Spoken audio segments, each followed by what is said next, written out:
In Ahmadiyya's perspective, how do you treat the opinions of the following, especially in fiqh?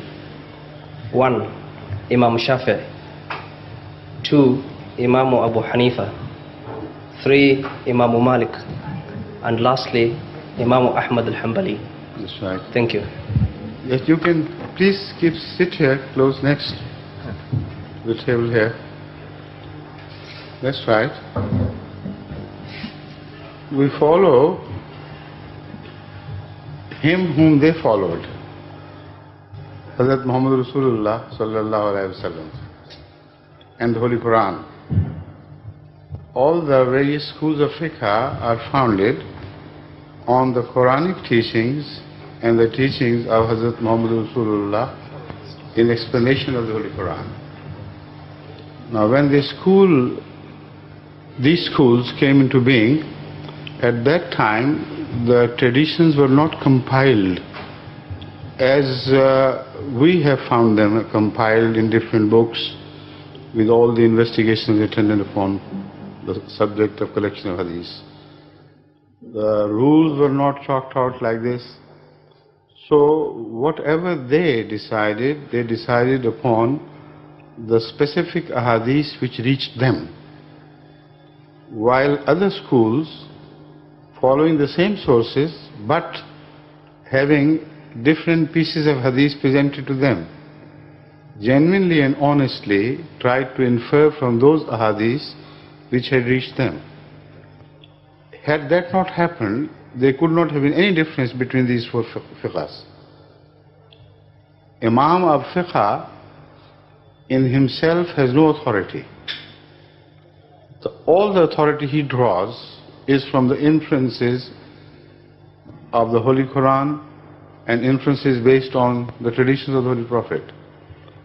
So now a time has come that we can have all the material before us, and the best and the most dependable course would be to compare these Aimma's edicts and find out which one, according to our knowledge of today, is closest to the hadith and the verses of the Holy Quran as we understand them.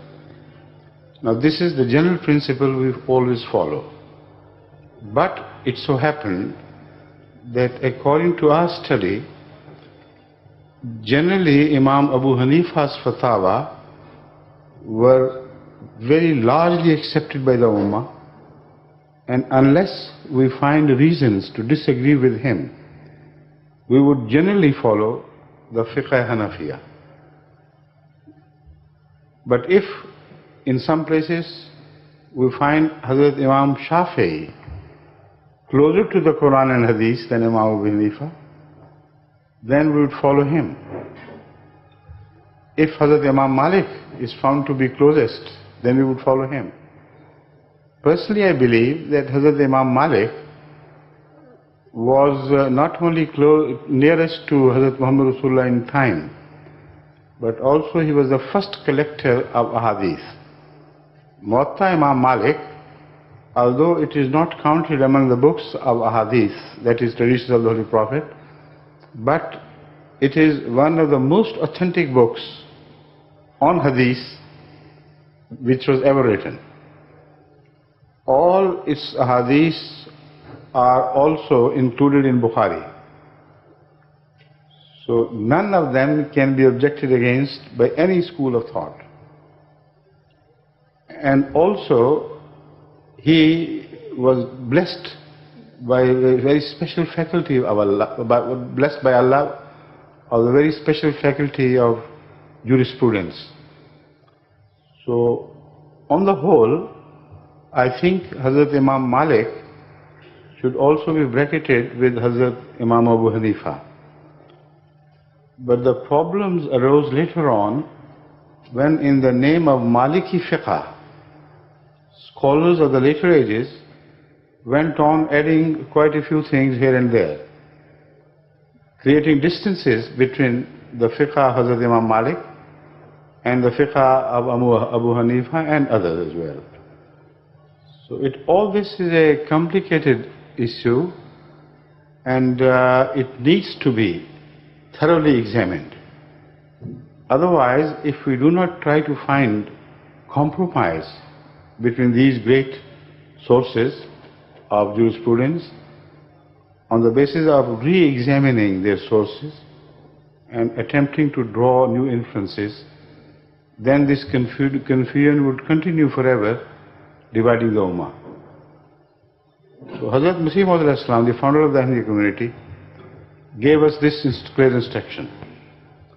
The Quran is the unchangeable, the authority from God.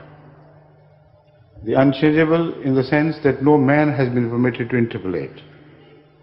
So it is the most authentic book on these two counts.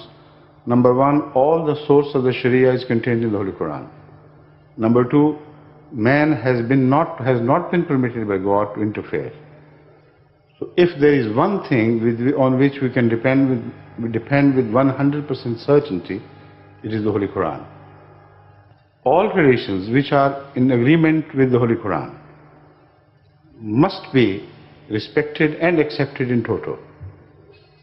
Wherever there are differences, apparent differences between the Holy Quran and some reported hadith, try to find a compromise as best as possibly you can. If you fail, then that so-called hadith is not a hadith. Then follow the Quran.